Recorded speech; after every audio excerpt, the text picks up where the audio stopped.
the journey is the path. And it's challenging because you notice all these things were setbacks in his life, setbacks trying to get to work while raising his son as a single dad, while living homeless, sleeping in bathrooms. And like, there's a lot of people who are living lives like that. Oh, absolutely. And I think a lot of the time we don't resonate. We don't accept them. We just see where they are when they show up. We don't know about their home lives. Like, there's plenty of people who go to normal corporate jobs or normal service jobs or normal jobs, and they're homeless and they live out their car, and people don't know it because it's like, how many of us care to ask? Yep. Oh, definitely. Yeah. When we see the guys on the street, and we don't realize that could be someone with a master's degree. That could be someone with a family who's just, he got a bad hand in life. Sometimes it's bad medical bills. You rack up the medical bills and your insurance doesn't pay for it. And all of a sudden you're in mass amounts of debt, and they'll garnish your wages. And yeah, but at the same time, it's like once people are to that point, like what they need in my mind is someone to help them lift them out of it. I've been at points where I'm like, yeah, I could use $20, but even more so, I could use a job, or I could use like an opportunity to better myself. And I think honestly, like, he worked his butt off, doing sales and all that stuff. The end of that movie was just heartbreaking. What did he sat in a bathtub with jellyfish? Wasn't that what it was? Or no, that was 7 pounds. He's in so many movies. They blend together. They just blend. It's like one like heartbreaking Will Smith story. Oh. And then the world ends up ending, and he's with the dog. And then we got the different multiple zombie endings. Let's go to zombie. They got a noisy cricket. Yep. Will Smith's a man. I resonated when you said looking at a homeless person, they might be a master's degree or might be down their luck. And like, this is something that the Kundalini yoga, which has been my spiritual practice and been really powerful in my life, and just finding the depths of loving myself and being truly accepting of things that are hard for me to even share a lot of the time. And like, I'm more and more open to because I've gone through that pain.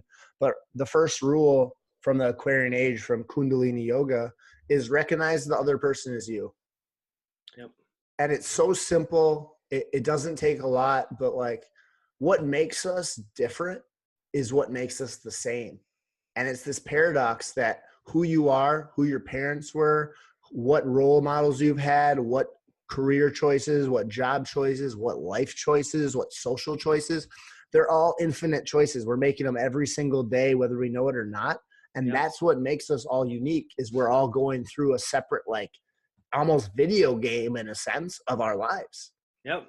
Well, they've done cross-cultural studies, where they'll do some in the United States and maybe some in Africa or Europe. And so they do a study all across the world, and they found that people across cultures need the same things, appreciation, importance, to be needed, that sort of stuff. And, basic needs like love and happiness, that a lot of people will say no, like I don't want that stuff, but they still need it in some way, and they get it in some way, and that's across every single culture. We all have very similar wants and desires. We have different interests, obviously. Like one person's gonna like football, and the other one's gonna like ballet, but in essence, it is all this pretty much the same thing, the same needs.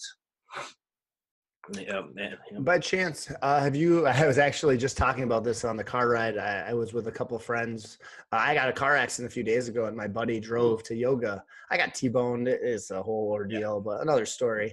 Yep. But we were talking about like the 5 love languages by Gary Chapman.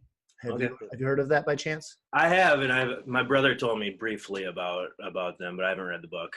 So essentially, we give and share love in different ways, and there's 5 generic ways to share love and to give love. And let's see if I can get them off the top of my head. We just talked about them. One's like acts of service, like helping others, giving back. One's quality time, spending quality time with people. One is gifts. One is like words of appreciation. Let's see, what's the 5th one? Physical touch.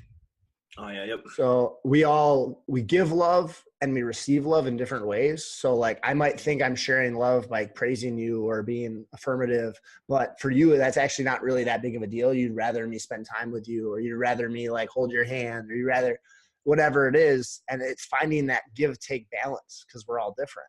Oh, absolutely. Yeah, and that's such a confusing concept for things for, for me when I heard it, and then I would imagine for people who haven't heard about it is just, that we need love and we give love in different ways.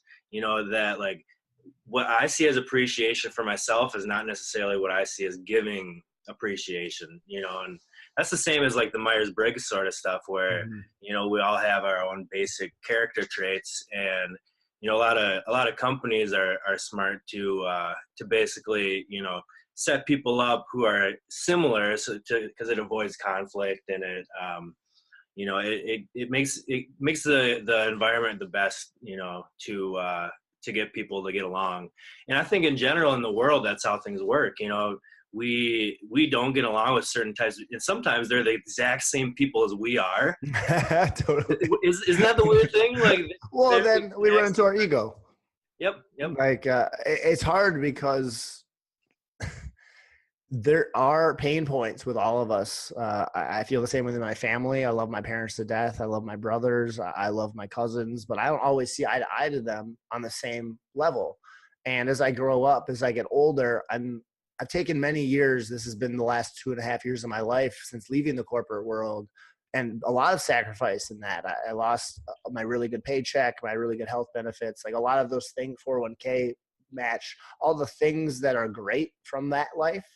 But at the expense, I got the opportunity cost of having my own time, doing what I want to do, making the choices I want to make for myself, not necessarily for what the world thinks of me.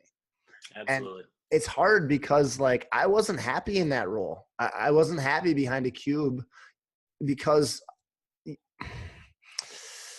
it just wasn't me. Like I love people, but I also love alone time. So it's always like a paradox between the two. Yep. Well, and I experienced a very similar thing. I was going for that. I want to be the CEO. I want to be at the top of the corporate food chain. But then, I realized like, man, I am really just missing something in my life. And, we think that money all of a sudden is going to start. And not that I started making more money than I made before. I was moving up, Mm-hmm. but I wasn't getting happier. I was feeling more kind of a sense of sadness because I wasn't getting the other things in life. Life's about balance, I think, Totally. in general. Totally. And I work in a cubicle setting now, but it's 40 hours a week. It's the same schedule. And I go to work and I leave. And when I'm gone, that's not on my mind anymore. Like Mm-hmm. I'll have dreams about it and I get mad because I'm like, no, this is my, do not, I'm like, brain, do not do that like Yeah. stuff anymore, because yeah, I can completely relate. Like you dedicate your life to something and it turns out to be something that you don't realize, it's not going to be that way. And it's just like, but that's life. Like you're saying, happiness is a journey. It's not a destination. We're never going to reach our destination, whatever, and I guess until we die, there's always going to be a You're journey. already at your destination. That's Yeah, there you go. Yeah. your destination is this presence, is our conversation